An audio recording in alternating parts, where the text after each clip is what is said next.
السلام علیکم معزز سامعین، آج کی ویڈیو صحیح اور صحیح میں فرق پر بنائی جا رہی ہے۔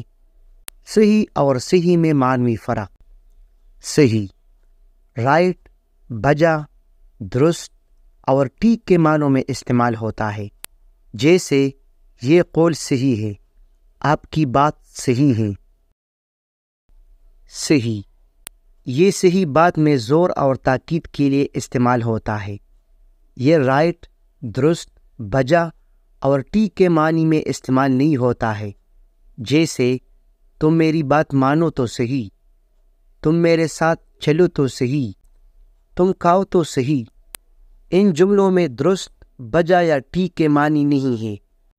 غالب کی مشہور غزل کے چند اشعار ملاحظہ ہو: عشق مجھ کو نہیں وحشت ہی سے ہی، میری وحشت تیری شہرت ہی سے ہی۔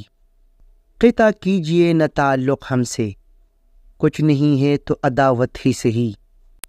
ہم بھی دشمن تو نہیں ہے اپنے، غیر کو تجھ سے محبت ہی سے ہی۔ ان اشعار میں جو صحیح لفظ استعمال ہوا ہے وہ ٹھیک اور درست کے معنوں میں نہیں ہے، بلکہ بات میں زور اور تاکید پیدا کرنے کے لیے استعمال ہوا ہے۔ معزز سامعین، امید رکھتے ہیں کہ آپ صحیح اور صحیح میں معنوی فرق جان چکے ہوں گے۔